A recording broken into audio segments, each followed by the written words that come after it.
Okay, thank you all for coming back. I think we're ready to start again. And I will just say very quickly a couple of words before we really start. Really, all I want to say is how very, very welcome you are. It's wonderful to have you here. So Barbara is a German writer, very much a German writer, steeped in German literature, German literary history. But you've also described yourself in terms of identity that is more Jewish than German. So a German writer, a Jewish identity, born of parents who met in English exile, born in East Germany, and now living in France. And you've been living there for a few decades now. And all these facets of your life are present in your writing. And it is this multiplicity and fluidity of identities that we're going to explore, I hope, in what is going to follow. So we're going to listen to a few texts and to conversations between Robert and you. And this conversation fits in perfectly with our conference theme, because it is not only to do with minor and minority literatures, but it also feeds very much into this concept of unsettling communities, this idea of, building, rebuilding, questioning communities through writing. And what we're interested in is, what does literature do to help this? So thank you for coming, and very, very welcome to Robert Gillett from Queen Mary, University of London, without a comma. Robert is a reader in German and comparative literatures, and we look forward to your conversation. Thank you very much indeed. Good evening, everybody, and welcome to that part of the proceedings which, because it is both, as it were, intimately connected to the conference and somehow not quite part of it, in itself exemplifies what I think, one of the things that I think the conference is about. As you just heard, my name is Robert Gillett. This is a conversation between Robert Gillett and Barbara Honigmann.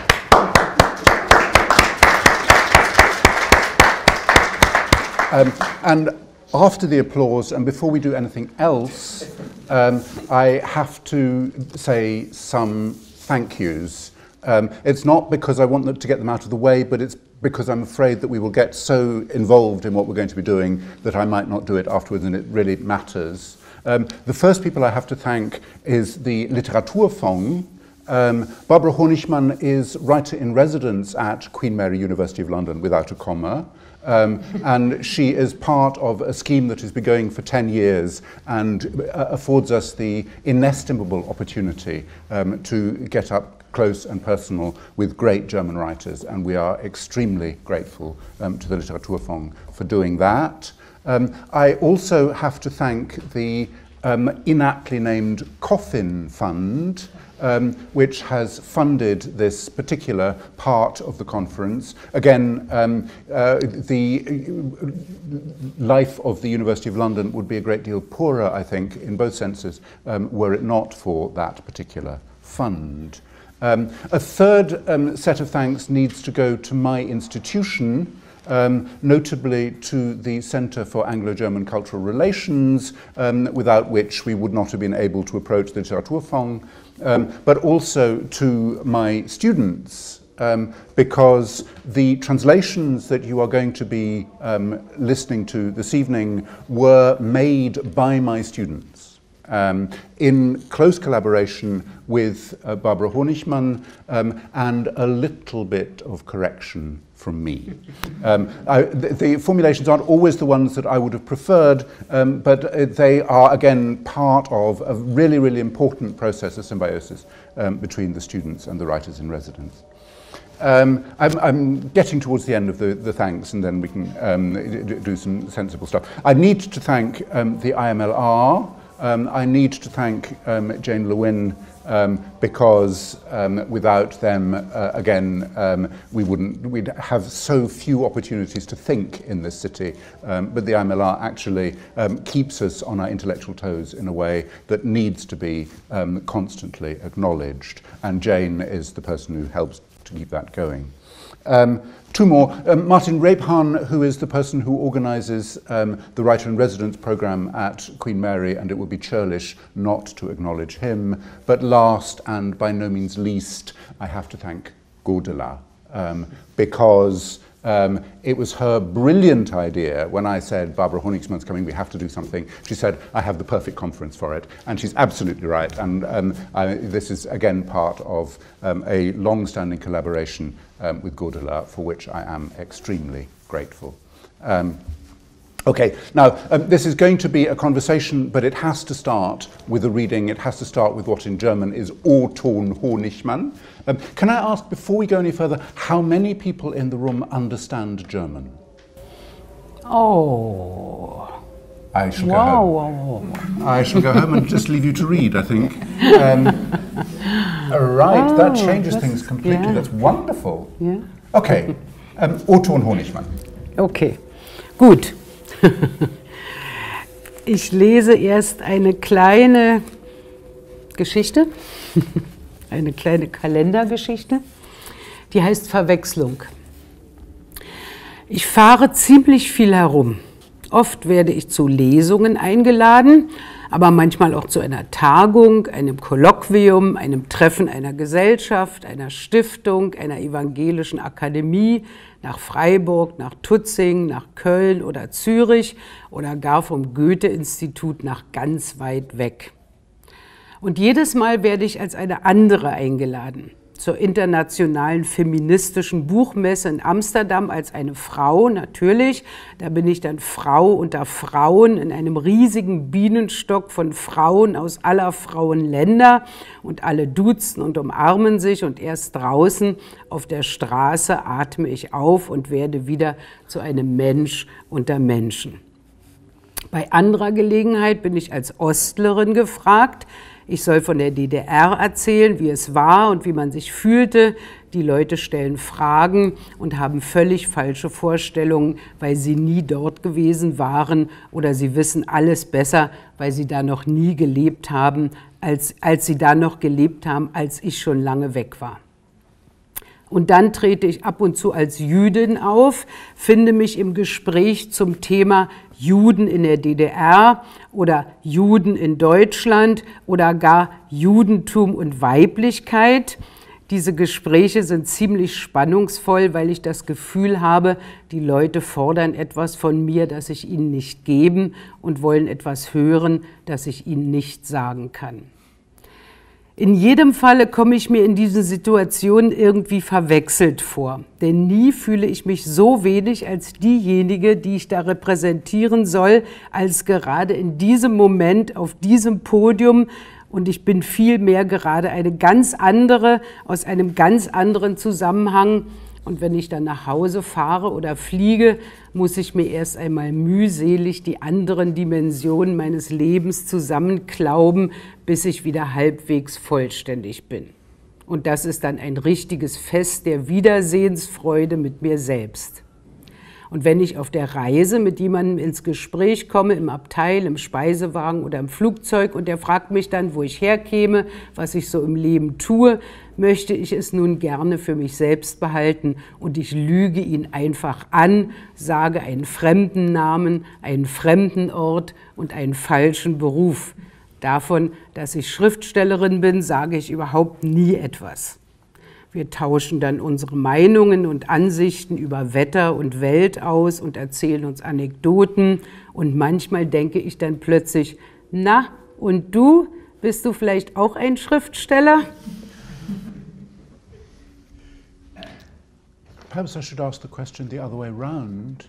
Is there anybody here who needs translations? Okay, okay. I travel around quite a lot. I'm often invited to give readings, but sometimes also to take part in a conference, a colloquium, a meeting of a society, a foundation, a religious institution, to Freiburg, to Tutzing, to Cologne or Zurich, or even, by the Goethe Institute, to somewhere really far away. And each time I'm invited as a different person. It was, of course, as a woman that I was invited to the International Feminist Book Fair in Amsterdam. There I am a woman among women, in a huge hive of women from all countries under the moon, and everyone is on first-name terms and puts their arms round each other. And it is not until I am outside in the street that I can breathe a sigh of relief and become a human being among a human beings.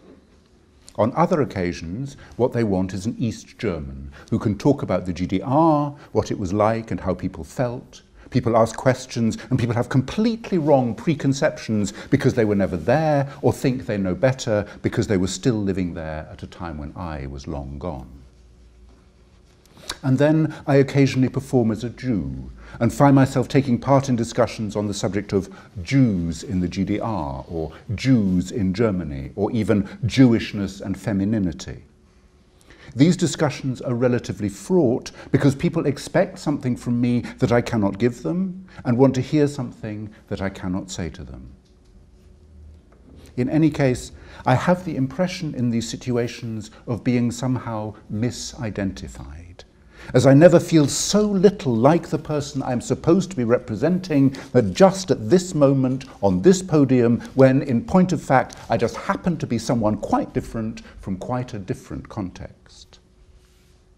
When I then fly or travel home, I must first painstakingly piece together the other dimensions of my life until I am more or less complete again. And that is then a real cause for celebration at my return to myself. And if I strike up conversation with someone on the journey, in the train compartment, in the restaurant car, or on the plane, and he asks me then where I might come from and what I get up to in my life, I prefer to keep the answer to myself, and I simply lie to him, give a different name, a different place, and a wrong profession. I never breathe a word of the fact that I'm a writer. We exchange our opinions and views about the weather and the world and tell each other anecdotes, and then sometimes I suddenly think, well, and what about you? Are you perhaps also a writer? Yeah. Do you want to say something about the next passage, or shall we just go straight into it? No, we go straight on. Because it's related. Und dann gibt es noch die zahlreichen Interviews, von denen ich am wenigsten überzeugt bin, dass sie zu irgendetwas Nütze sind, die ich aber auch selten ablehne, um nicht arrogant zu wirken. Sie stellen für mich meistens den Tiefspunkt in der Begegnung mit dem Leser dar, das genaue Gegenteil des Gesprächs, das man sich eigentlich wünscht. Immer wieder die gleichen biografischen Fragen beantworten, die ich schon 1000-mal beantwortet habe und die mich langweilen. Ja, ich bin Jüdin, Deutsche, komme aus der DDR, lebe jetzt in Frankreich. Ob ich mich jetzt in Straßburg zu Hause fühle, weiß ich nicht. Dass ich orthodox bin, bezweifle ich. Jedenfalls nicht, wie Sie sich das vorstellen. Nie fragt mich jemand nach einer Textstelle, warum steht sie so da, warum dieser Ausdruck an jeder Stelle, warum gerade dieser und kein anderer, warum hier und nicht woanders. Darüber würde ich gerne sprechen, obwohl ich auch auf diese Fragen keine Antwort weiß, aber ich würde diesen Ausdruck und diesen Satz verteidigen und dabei vielleicht die Gründe entdecken, warum er mir richtig erschien. Im Gespräch würde es mir vielleicht klar werden. And then there are also the numerous interviews. I am far from convinced that these are any good for anything, but I rarely refuse them for fear of appearing arrogant. For the most part, they represent for me the nadir of the relationship with the reader, the exact opposite of the dialogue one actually seeks.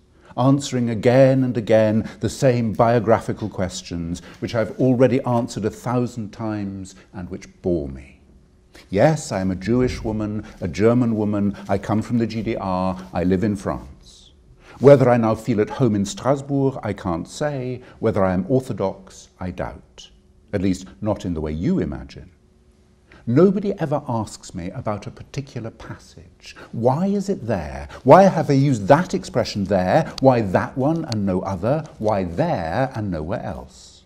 That is something I would like to talk about, although I do not have answers to these questions either.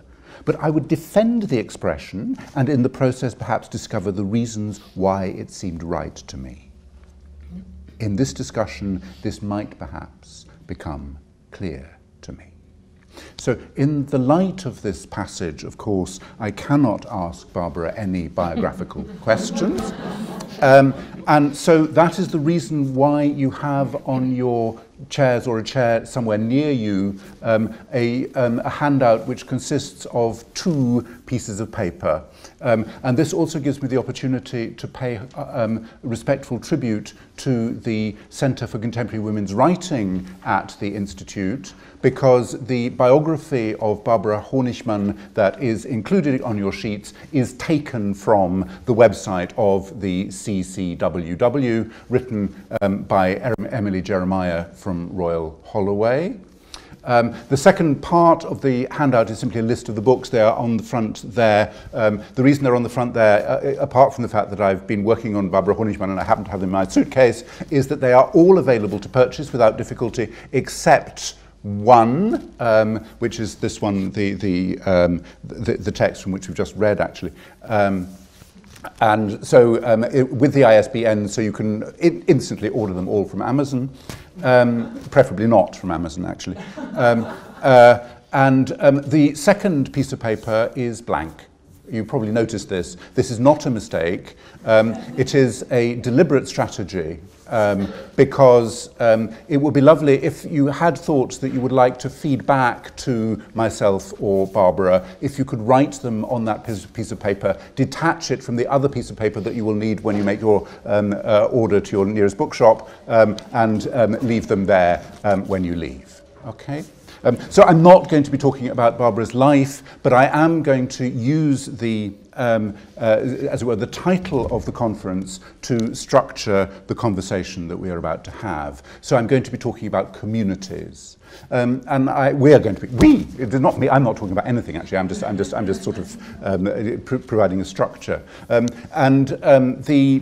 I have to say that when I was working on this, I couldn't get the participle right. I kept thinking of unsettled communities rather than unsettling communities. I think they probably come together somewhere in the back of the communities, but I think both the communities that we're going to be talking about are, as it were, unsettled and unsettling, both in the sense of terrible things happen to them and in the sense of they do terrible things to our conscious and literature and so on and so forth.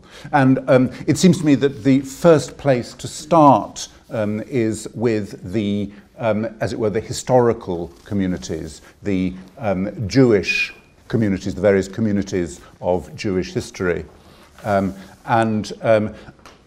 There are 2 texts by Barbara Honigmann in which she addresses the histories of Jewish communities, and which will then give me a kind of leg up to ask her about these. One is an essay that she wrote about Jewish women writers, and the other is an autobiographical, very great autobiographical text called Of My Great-Grandfather, My Grandfather, My Father and Myself. And I was impressed by the way in which you use you don't write a history of Jewishness, you write a history of particular Jewish communities, and wondered whether you could say something about how and why you do that. Well, you know, we have in a sort of German language, which is not really German, this book from Glückel von Hameln from the 17th century. and I think it's one. There are no other, testimony of a Jewish life in the environment of the German environment at this time. And it was a memoir, and she wrote it after the death of her husband, and it's very touchy because she writes, so he died quite young, so she wrote it to comfort her about their life together. But then it is a testimony of the everyday life of a Jew, of a woman Jew, and she was a huge she had first of all with her husband a huge commercial enterprise, and then after his death she lead this enterprise as a real, woman, tough woman, traveled around, the whole Europe until to Petersburg at the time, from Metz to Petersburg, and from Prague to what in this time was called the Ashkenazi world, and the advantage was that all Jews spoke the Yiddish, so she could negotiate it in her language, and so it is interesting as a historical testimony of a Jewish woman life in this time, and it was written in a language called Yiddish Deutsch, what is not really the Yiddish from the Polish or Russian of the majority of Jews. It was closer to German, but it has more Hebrew words in the language. And it was only published, I think, in the end of the the beginning of the 20th century. It was translated to Hochdeutsch, and it is interesting in any case because she speaks about her life and her love to her husband and the numerous children and her travels, and she mixed it up with midrashim, with sort of fairy tales and what she heard, the Jewish life of her time. But what is interesting for me, or what was the most interesting for me, it was this sort of unquestionable Jewish identity. Yeah, you can say it. So she never asked herself about her identity. It was her nature. She was a Jewish woman, and there was no question about, as I am more German or more this or more that. And so in my essay, I wrote about a series of 3 women writers, you can say. She was not really a writer, but she wrote a book, and it is a book of 300 pages. And then from her I came to Rahel von Varnhagen, so it is perhaps 2 or 3 generations, so it is really the 19th century. She was a Berlinois, in Berlin salon woman, and she related to to Goethe. She had a correspondence with Goethe, or she even went to see him, and she was a very great admirer from Goethe and from German literature, and she had a lot of questions about where she is and what is about her Jewishness and what's about her Germanness. And she ended up to convert it to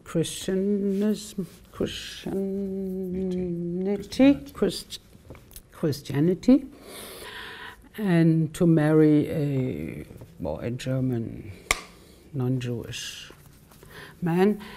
And she never wrote a novel or literature, but she wrote thousands and thousands of letters. So we have a edition of her letters, I think in 23 volumes, and they are very poetic, and there are a lot of thoughts about her time and what she observed around her. But she also, as Glückel, in her childhood, she spoke Yiddish, in fact. So her German, her Hochdeutsch, was very particular. It was a good German, but it was, not really the German of a native, let's say, a native Jew, a native German. For Glückel, she wrote really in this language we called Jewish, Deutsch-Jüdisch. And then I took the next example is the diary of Anne Frank. Everybody knows it. And she was from a German Jewish family from Frankfurt, and there were really, German Jews from the beginning. They came with, as my father always, who came also from Frankfurt, and he always told me, we Jews, we came with the Romans, and we always stayed here. We always belonged to this country, because you have to think about that Germany, in fact, was the country where the Jews never was expelled, in contrary to England, to France, and to Spain. They were expelled from one town to another, or from Tübingen to Hechingen, and from Sachsen-Anhalt to Sachsen, whatever. So they always remained in Germany. And so the diary of Anne Frank is, in fact, the book of a German Jew, but this book also was written in Dutch. And so I found it's interesting that we have three really oeuvres, works of women writers who were not really writers, they were not really German, and they had a Jewish German identity who changed from one century to another, to the tragic end of Anne Frank. Everybody knows what was the end. So I identify a little bit, let's say, with this. This is perhaps the minor literature, the real minor literature. You know what I mean? From women and the edge of the big, literature with a big L. Yeah. Should we add Etty Hillesum to the trio, or would you not want to do that? Yeah, why not? Yeah. She was. This is interesting. Also, she was Dutch. No. Was she? So. Yeah, she was Dutch, but from a family Jewish, and 10 years older than Anne Frank. And well, she lived the Holocaust, and she wrote a diary, and she, in fact, was very, very assimilated, much more than the family of Anne Frank. And in fact, in the time of the persecution, she was hidden, and she discovered her Jewishness, or even the Jewish, more in a religious way as Anne Frank, and which is interesting. It's very poetical. I don't know whether it is translated to English. I'm not sure. I'm not aware of it, but I haven't looked. Yeah, because it was, this is an interesting thing. You know, the Diary of Anne Frank was published, I think, in the early 50s. And then for all the other testimony or books, it took a long, long time. And for instance, this book of Etty Hillesum was published for the first time, I think, in the 80s. And I think I don't remember who survived from her family, or no, I think she gave the diary to the neighbors or whatever, and they really tried to find a publisher to publish this diary, and it is really another thing that it is more thoughts about what means the Jewish religion and who is the Jewish God. So it's really very different from the Diary of Anne Frank. But it was, you know, it took a lot of time before it was published. And then I think for the first time it was published in France. And in France, she's very known. Well, not everybody, but educated people, let's say, knows her. And in Germany, I always, when I spoke about Etty Hillesum, what is the name? Who is she? But it is now published in English. We have to look. And she also, you know, she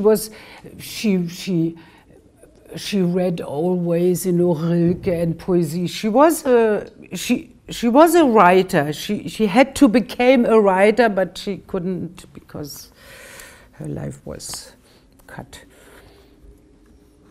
So she was on the way to search, you know, her way, German, Jewish religion, but yeah. Thank you very much. You can see why it is so wonderful that Barbara Honigmann is having to do with this conference, that already with the first question we're talking communities of various different and unsettling kinds, and we're talking minor literatures in various interesting and crucial ways. I want to move more closely to you now. And you said you identified with these authors to a certain extent, but one strand in your writing, and I don't think we're going to talk about it in those terms, but it is often said that you thematize, as it were, parts of your life. And there is a famous book which it deserves to be translated. Of all the books that needs to be translated into English, this is the one, I think, because it massively concerns this country, and that is Ein Kapitel aus meinem Leben, which is your book about your mother. And one of the most notable things about your mother is the way in which she is always presented as being at the center of, or part of, communities. And I wanted to ask you about, as it were, the communities of the friends of your mother. Yeah. How to start? When to start? So I have to explain a little bit. My mother came from a Jewish Hungarian, Austrian-Hungarian family. Well, at the time it was the empire, the Austrian-Hungarian Empire, and she grew up in, well, her grandparents were in Hungary, and then the parents moved, as you know, all the other people we know, they moved to Vienna, n'est-ce pas? And so she grew up already bilingual, and she spoke Hungarian with her parents, and the social language was German, of course. And so she grew up, let's say, in Vienna, and she was in a let's say, little bourgeois, how to say it, wie sagst du, kleinbürgerlich, so, petit bourgeois family. Her father, so my grandfather, was a employee of the Jewish community, and her mother, well, stayed at home. No, you know, really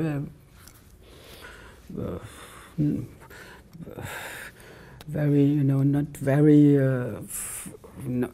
little petit bourgeois family, and I think she was born in 1910, and so Vienna, I don't know whether you know, after the Russian Revolution, after the First World War, was really a center of huge confrontation between the left wing and the right wing, and there was a sort of guerre civile, wie sagt man?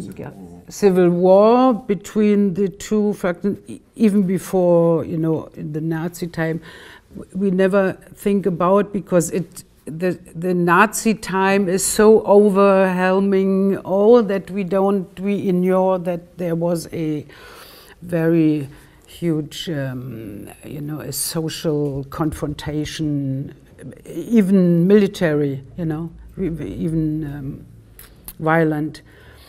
And so I think she was very attracted by the left wing, even the communists, and she took part of the communist movement.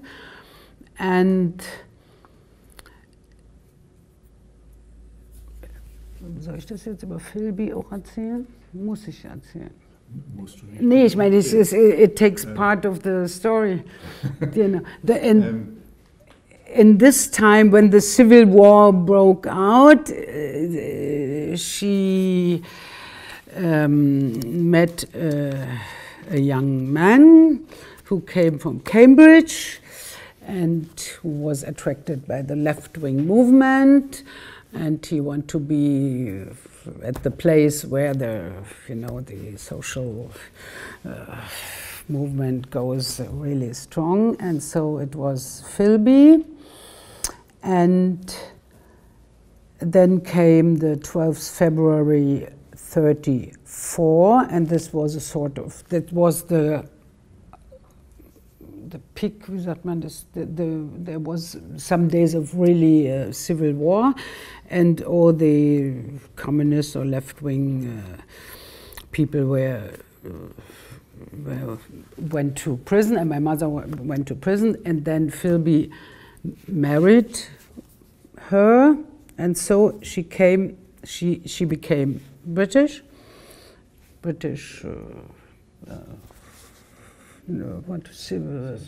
citizen, and she could go out. But you asked for the community of this, so this was a circle of very left until communist, you know, between left wing and real communist friends, and they all had to move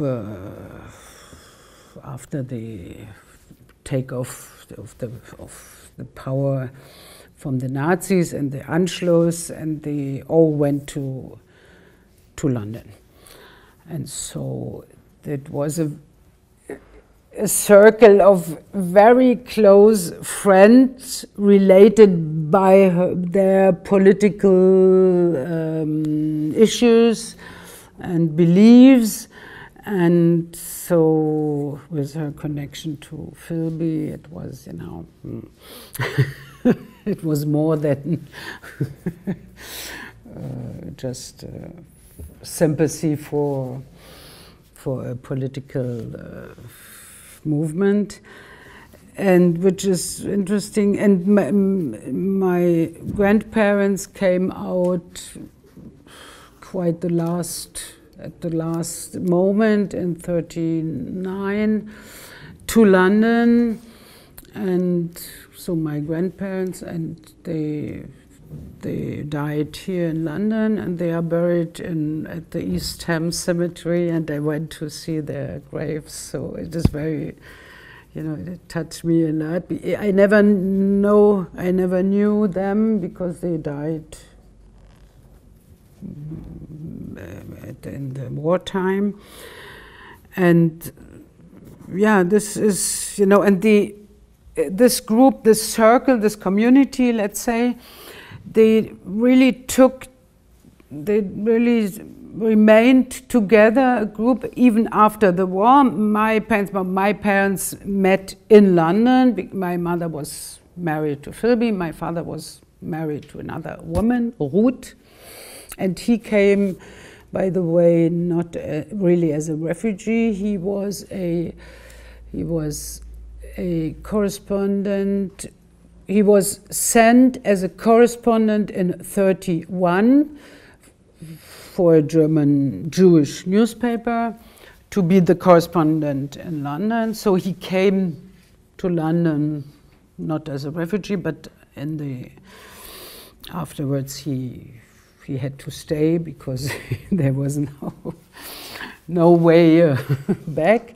But after the war, as they were communists, my father and my mother, they came back. Some stayed in England, others, they're from Vienna, went back to Vienna, but they remained very, very close. And the grandparents are dead. There are no uncles and brothers or nephews. So for me, my family, I can say it was more than a community. This was this group of this circle of old friends from Vienna, then in England.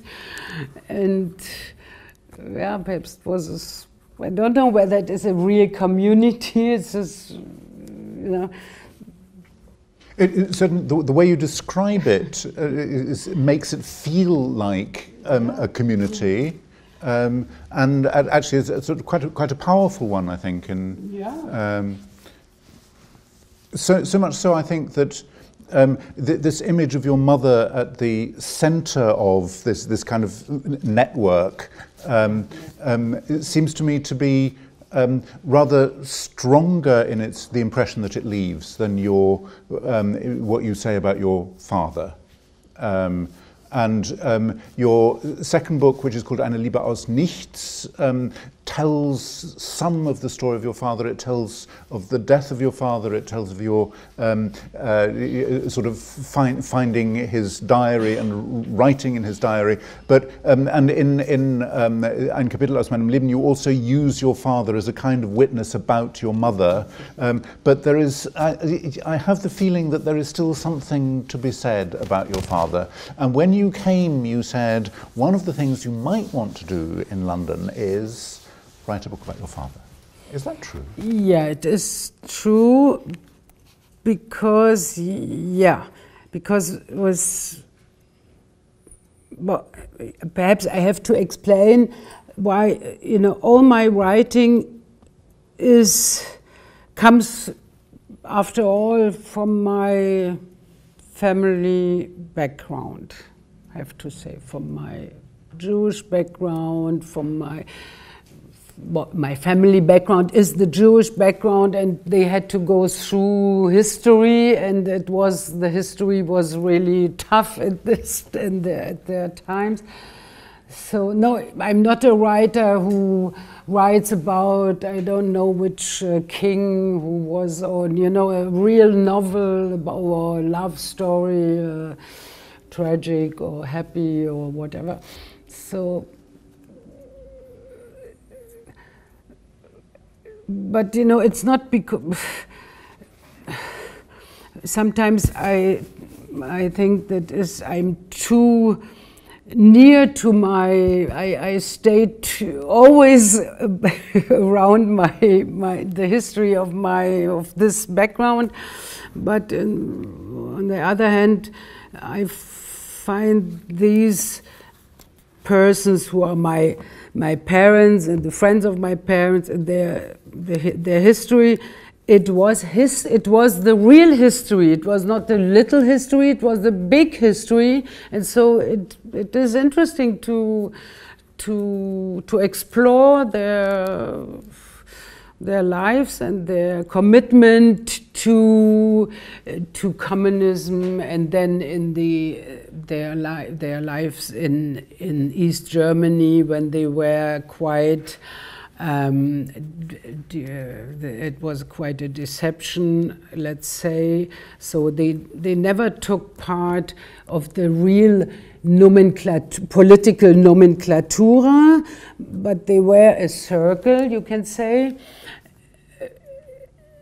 of, let's say, a cultural elite. So, how you can describe this? So this, for instance, was also interesting community. They went back to Germany, but then in Germany they remained to acquaint, wie sagt man das, sich unterfrequentieren,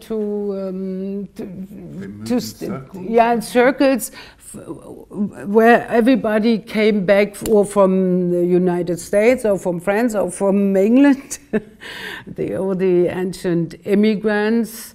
So they didn't really, they worked in East Germany, but they don't really lived in, there was a sort of close, protected room where they stayed among themselves, let's say. This was a contradiction I always felt, and they were, their Jewishness, ja, sagt man so, Jewishness, was, in my feelings, apart from the persecution, there was empty. In fact, there was no more religion. There was no more really culture. There was no more tradition. There was only the fact we are the Jews and they are the Germans. And the Germans, they felt, I think, more in the same way they are the Jews and we are the Germans. But it was not outspoken. It was not really outspoken. It was not the way of life they lived. There was, so then when I became, older and even adult, I found it was too empty, and so I went on to discover our Jewishness and even Jewish religion, because I thought it was not enough just the history of persecution and the Nazi and always the same. That was not enough to, that makes not a Jew. And yes. Yeah. Yeah. Should we move even closer to you? Yeah, why not? Yeah. Okay. Since you've just said that you don't write great love novels, love stories. No, sorry, just to be, because your question was about my father and my mother. I think my writing is, I'm also a painter. I always painted. Perhaps I'm not a real painter, but I always painted. And I have even a gallery, and I had some exhibitions. No, I want to say that, in fact, I think my writing is more, the book about my mother is more a portrait. I spoke about my father, but it was still not a portrait. And now I perhaps I want to give a portrait of my father. I don't know, but you know what I mean. Not to retrace, you know, the stories of his life, or I have to tell about his life, but yeah, to paint a portrait. For writing is perhaps not the, yeah. You said you didn't write great love stories, but it isn't true, is it? Because there are at least two great love stories in your work. And I want to talk about one of them. I want to talk about the love story that is the epistolary novel Alles, Alles, Liebe, because again there is a very important community at the heart of that book, which is the community of the disaffected, indicatively Jewish intellectuals in the GDR in the period of around the mid-1970s. Yeah, because you have to know this, what I said about the community of my parents who lived in a very close circle of Jews or remigrants. Even the second generation remained quite near one to another. But you know, in East Germany, there were two.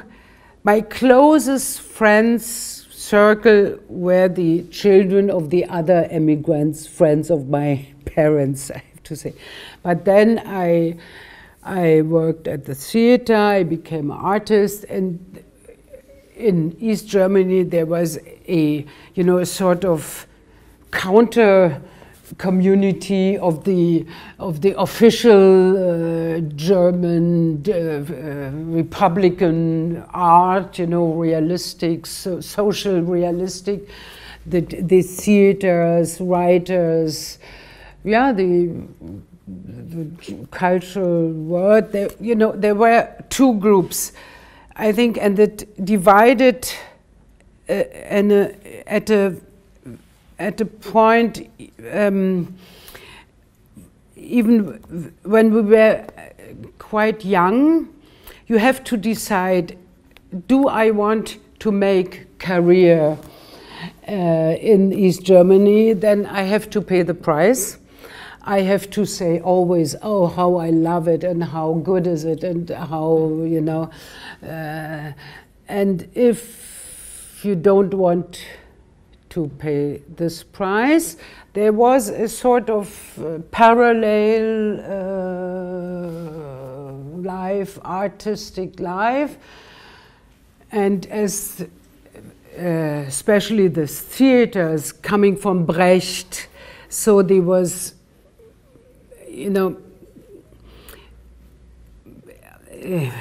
of the point of view of art, it was very strong, you know, the Brecht Theater and but it was again a world, you know, a little bit, not a little bit, really, you know, Heiner Müller. I don't know whether you know the names. You know, Heiner Müller was for the other.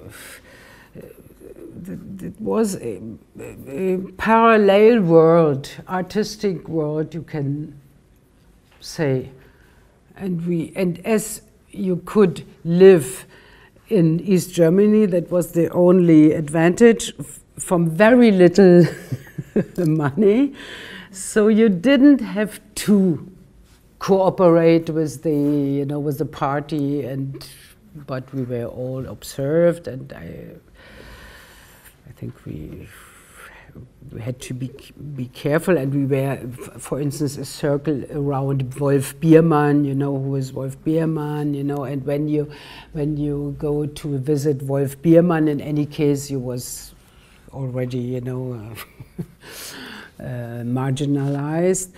But when Wolf Biermann in 76, I think, yeah, he was expelled.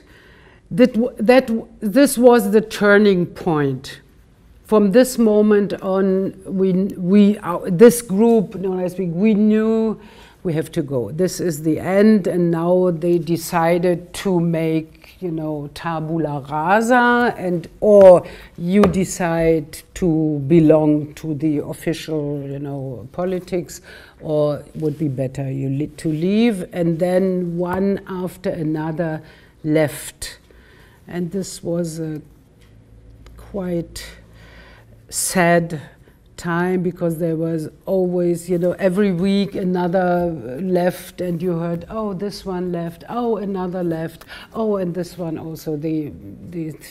From the theater, especially the directors from the theaters, the writers, and so this was a reason to leave for us also. When I started to write, the first thing I wrote was a play, a fairy tale after one of the Grimm's Märchen, das singende, springende Löweneckerchen. And as it was not, you know, a real political issue, it was played all over all East German theater played it, because it was, you know, a poetical voice, not socialist realistic, but it was not straight opposite or in opposition to the politics. So I could survive from this, but I felt that when I continue my way to write, I don't find my place. There's no place for this kind of literature. And so we went out. We left as you know, a huge number of writers, and, you know. And you ended up in Strasbourg. And I think it's time we did some more reading, don't you? Okay. The part of the purpose of this evening is to present Barbara's most recent book, which is called Chronik meiner Straße, and it is from this that we have prepared the longest text in English translation. And I'm not sure now how much ought to be read in German and how much ought to be read in English. Shall we stick with what we planned, or shall we change our minds?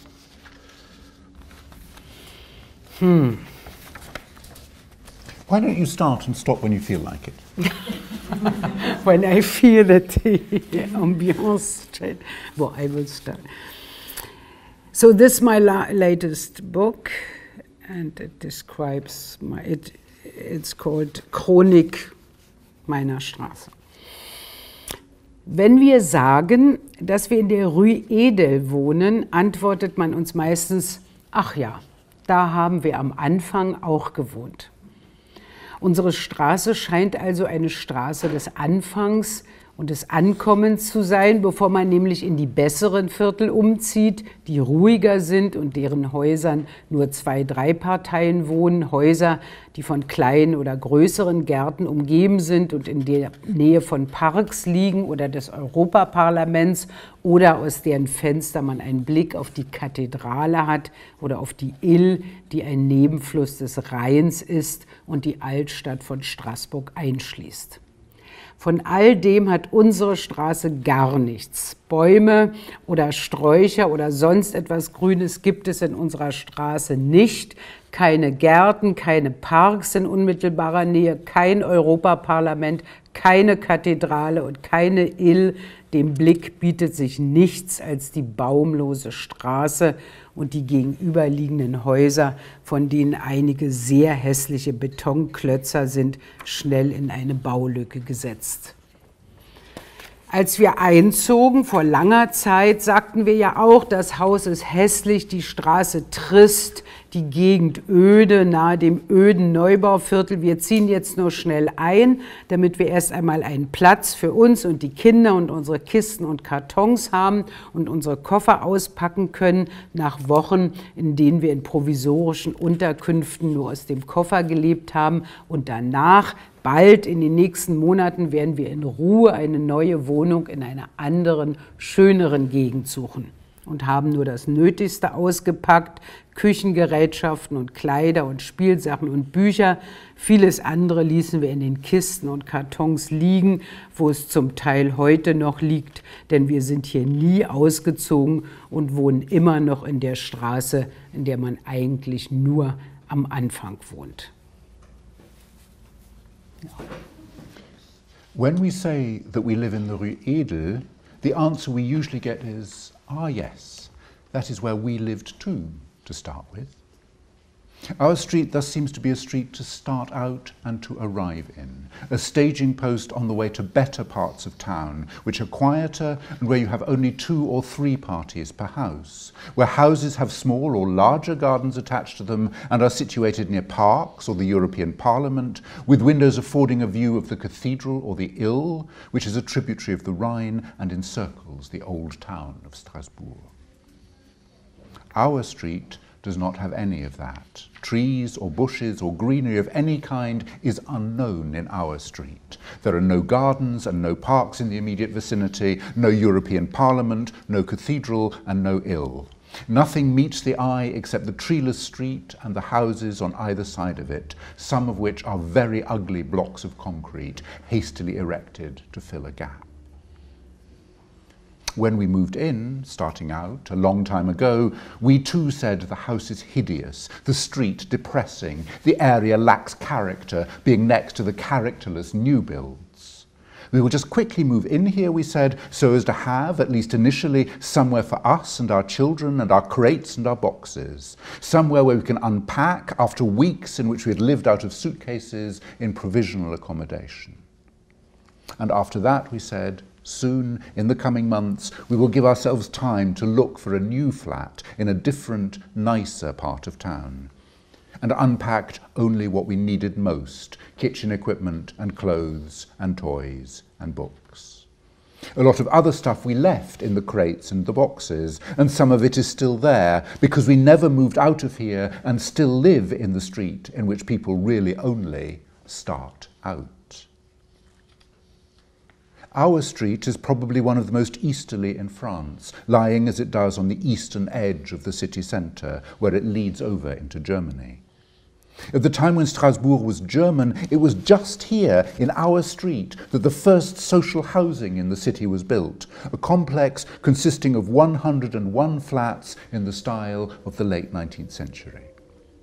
A charitably minded mayor had left money for it in his will. The complex is called the Cité Spack, sorry. The city is Spack after him, and is nowadays run by the So-Co-Lo-Po, which is what the organisation is called, abbreviated, of course, as you can read on a plaque which has been put up there. After the facade was repainted 20 years ago in light and dark shades of ochre, and bathrooms were added to the flats, the whole thing took on something of the quality of a historical monument. Since then, it has been a listed building, and of course it looks a lot nicer than the hideous new concrete blocks, nicer indeed than our house too.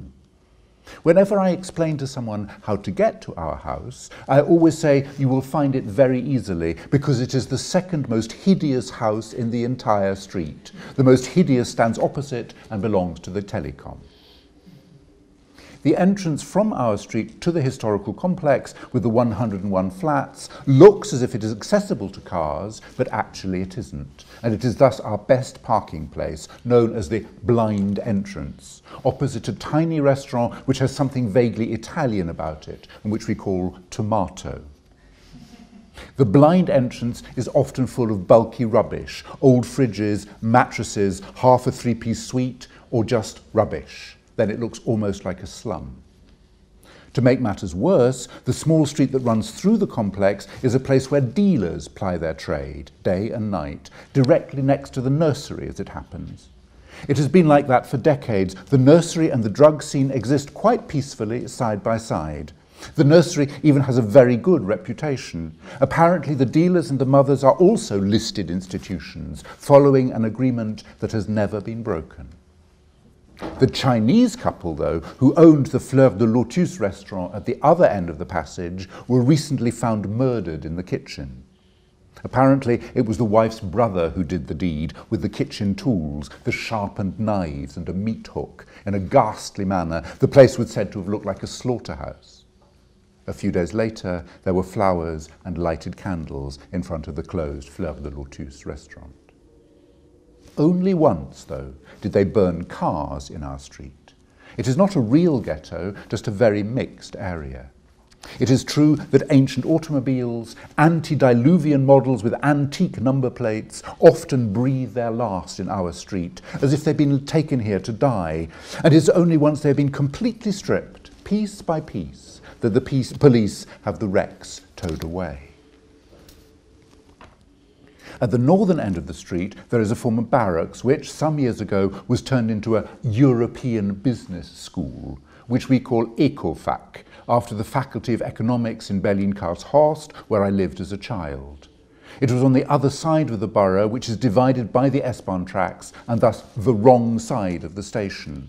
Whereas we who lived on the right side of the station never set foot there, and so only know of the Ecofac by hearsay. Of course, there are parts of Strasbourg too that I have never set foot in, and whose inhabitants are for me more foreign than the people of different ethnic origins, speaking languages I have never heard, who live in the house next door. At the southern end of the street is the École Internationale, and the university campus is also not far off. Of the two side streets that go off our street, one leads to the Brasserie de l'Observatoire and the other to the stop served by the 3 tram lines that go to the city centre and the outlying districts that we never go to. Many different ethnic groups live on our street, and you can hear them speak in all sorts of languages. Apart from the fact that the whole neighbourhood has, over time, become more and more of a Jewish quarter, affectionately known as the Second Ghetto, many Arabs, Turks and Kurds live here, in addition to black people in all shades of black, who often appear in long, colourful clothes and high-piled headdresses, and sometimes you also see a black priest in a long, snow-white robe with a gold cross hurrying down our street. There are Pakistanis, Indians and Sikhs with turbans and women in saris. Asians who may be Chinese or Japanese or Korean, I cannot tell them apart. Portuguese, Russians and other East Europeans, Albanians, Romanians, Bosnians. But they do not crowd here like in a big city, for example Paris. They walk around in a more leisurely fashion and in smaller numbers. We are after all in the provinces here. Since the headscarf ban a few years ago, all forms of concealment have increased. Rigid burqas and flowing veil robes, double and triple layers in black or dark brown, or the full body covering that looks like a tent and spells curtains for personal freedom. Sometimes they also simply a tight kerchief over popping pants and high-heeled shoes. Mostly, however, headscarf-wearing women in thick, bulky black or brown dress coats, where the only patch of colour comes from the advertising brochure which they hold in their hands and study as attentively as if it were a holy scripture. They usually appear as a group, which takes up the whole width of the pavement and moves ineluctably towards you, so you have no choice but to step into the road to avoid them. There is no agreement on how to divide up the pavement between us. Please, thank you, sorry, that's all right, no. Only flight is possible. If, however, a man of their own tribe meets them, I have observed that they open the phalanx, practically jump aside, part to either edge of the pavement, and, in a well-practiced choreography, let him pass, as if taking salute. Of course, he must be correspondingly puffed up in his appearance. If he is only an old, unemployed Moroccan man, he must, like me, also step into the road to make way. According to some law of probability, it can also happen that I stand at the window for 10 minutes and see only one group, only black people or people in veils or people of any other particular ethnic group. And finally, apart from the many peoples, there are those who also live here that we call the other France, because they are shapeless and fat, because they have no savoir-vivre, no chic and no charm, but shuffle along the pavement in their slippers with unkempt hair and live alongside the blacks and the Arabs in the so-called Soko-Lopo social housing complex with its 101 apartments. Dann lese ich nur noch auf Deutsch ganz schnell. Es ruft, redet, spricht, brüllt und schreit in unserer Straße in unzähligen fremden Sprachen, von denen manche nie gehört und an nichts erinnern klingen. Ein französisches Wort aber gibt es, das zwischen den fremden Wörtern regelmäßig immer wiederkehrt: Merde. Das ist der Charme unserer Straße, Merde. And that's untranslated. So that is the beginning of Chronik unserer Straße. Should we go straight on to the end? To read? Should we read it? Oh, why not? Or do you think we've read too much? No, we can't have read too much. Ich lese es doch ganz am Schluss nochmal, oder?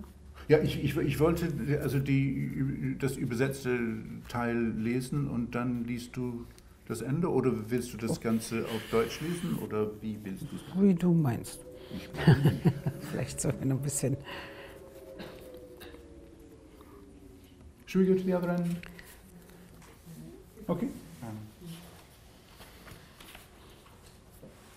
So I tell in this Chronik, these are fragments of biographies from all these peoples and neighbors, and I tell from some a real long life story, and there are others just moments of you meet for 5 minutes. So this is a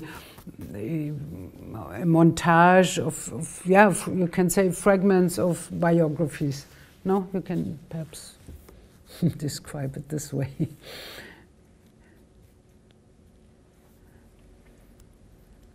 This summer too, as every year, promptly in time for the Fête de la Musique on the 21st of June, they set out tables and chairs in the passage through the Soko-Lopo block, ready for a huge picnic, which will happen once again in an act of leave-taking towards the end of the summer. Until late into the night, you can hear the music of the different peoples and eat their food. There are sausages and couscous, apple cake and plum cake, Oriental, African and Asian pastries that are as various as the music that can be heard successively and sometimes simultaneously, because anybody who wants to can play what he likes. Games and quizzes are put on for the children and adults, and at various stalls you can buy almost anything and usually support local good causes in the process. This year, a newly founded association laid out its stall, whose aim is to work for peaceful cooperation between all the Soko-Lopo inhabitants, to help with integration, to mediate in cases of conflict, to foster solidarity and mutual respect among the various groups, and generally to represent the interest of all the inhabitants, whatever these may be. The association has already started a children's theatre and a dance group, and now it wants to set up a permanent office where people can get information on everything and raise any issue, a sort of cabinet of the Angel of Peace. In the same vein, the city has also officially opened, in the passage through the complex, in which the Fleur de Lotus restaurant has reopened and the dealers continue to live in harmony next to the nursery, a house of rights. Admittedly, the house consists only of a flat on the ground floor, but at particular times of day, anybody can take advice there about anything pertaining to law and order. There, lawyers, notaries and bailiffs give out information free of charge and, of course, in strictest confidence. Recently, then, a number of things have begun to shift a little in our neighbourhood and our street. Some things have changed imperceptibly, while others can't be missed. Several signs point towards boboisation, as gentrification is called here. The part of our apartment block on the opposite side of the courtyard, which we call the Côté Jardin, has been renovated and rebuilt some time ago now. All the tenants were moved out, voluntarily or involuntarily, including the lunatic who always peed from the balcony. And now new people have moved in, younger, more attractive people, and the lunatic has not come back. Lately, the baker has begun baking whole-grade bread rolls alongside the classic baguette, and these are sometimes already sold out by 9 o'clock in the morning. And when Le Monde des Livres comes out on Fridays, you must now hurry so as to still get it in the early afternoon. Murat has recently begun to put on concerts in the brasserie, and last night Enzo Dimitri played Jazz Manouche. Next to the baker's, there used to be a tiny whole food store, a kind of health food shop called Le Serpent Vert, that is, the green snake, in which it smelled of health and where, to be honest, only a few eccentrics ever did their shopping, eccentrics like Lotte. There, she didn't have to put up with being looked at askance if she asked about all the ingredients in detail. Later, the shop moved a few streets further into a backyard.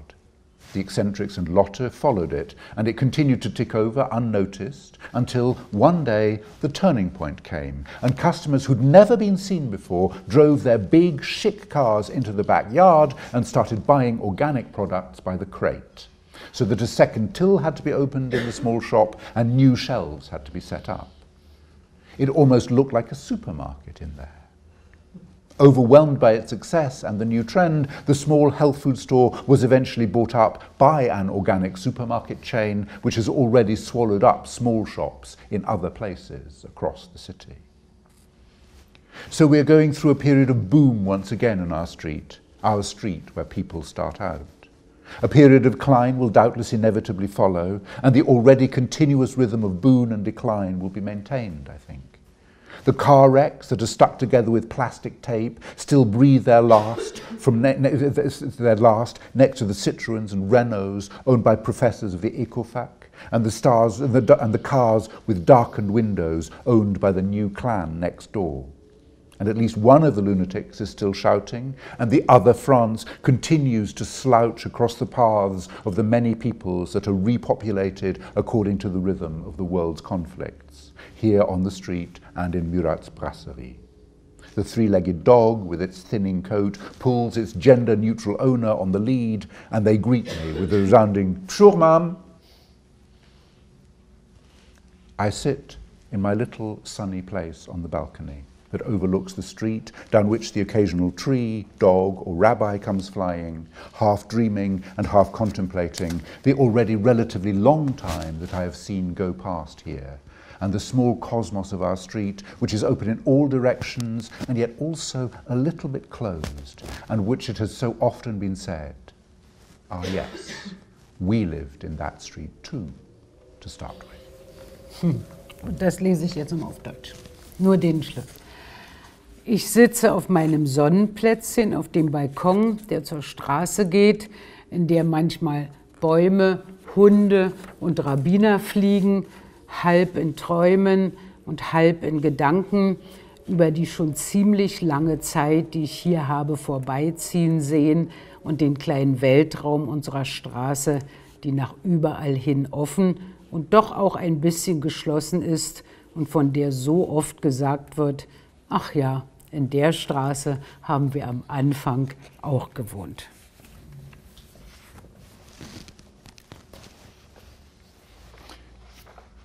Ja.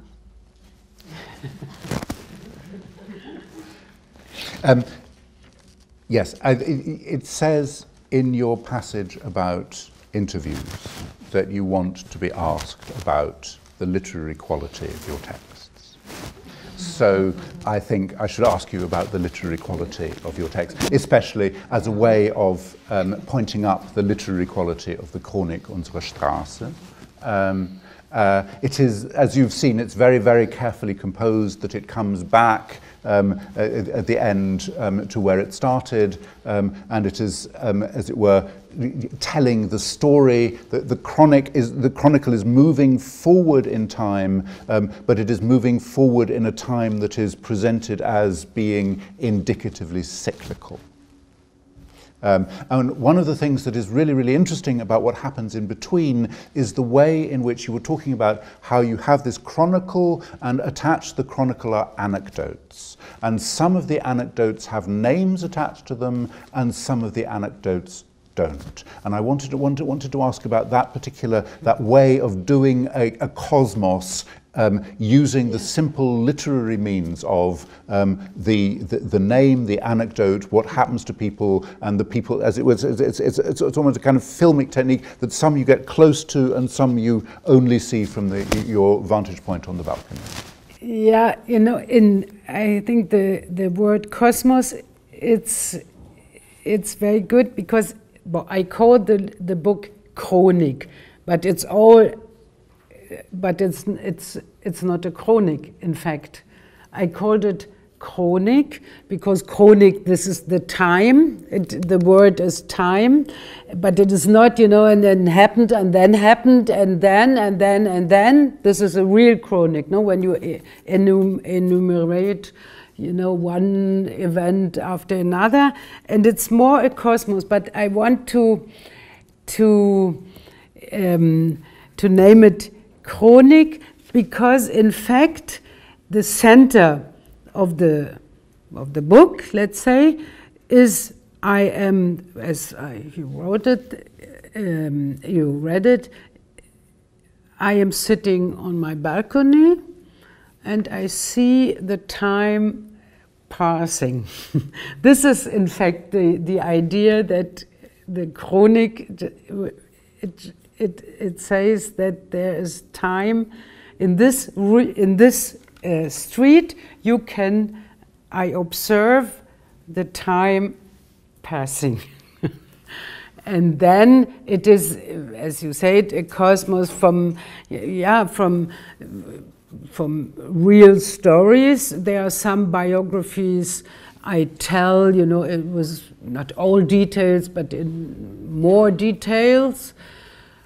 From my neighbor, we had 3 Jewish widows in our house, and the 3 widows, one survived Auschwitz and the other survived, I don't know what camp, and the third survived in the south of France, hidden by peasants.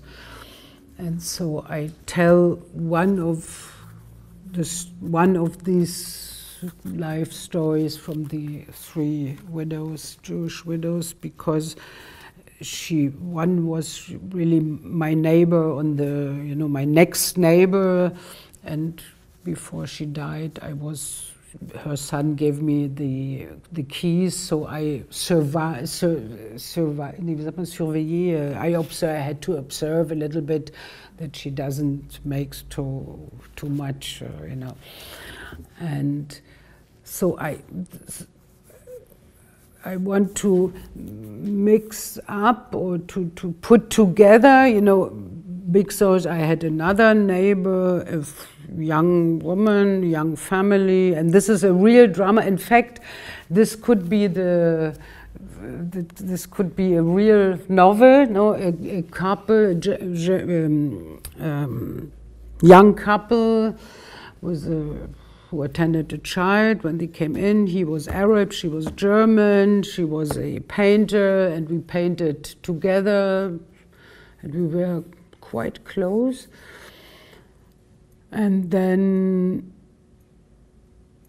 she suicided. But the end is she suicided. She left the man and the boy, and she left her family, and she suicided. And I never understand what was happened. And no, so there are some stories more tragic. No, it's a real tragic story which could be a novel. No, the story of this couple, And yeah, there are other stories. They are not. I don't tell all the stories. These are bits and pieces. You can tell perhaps bits and pieces. And I like, my writing is always, you see all books are small like this, 100 pages, and it's not that I decided I will write a book of 100 pages. It comes out that my form, this is my way to write. It's always these 100 pages. I wish more people would do that. Yeah.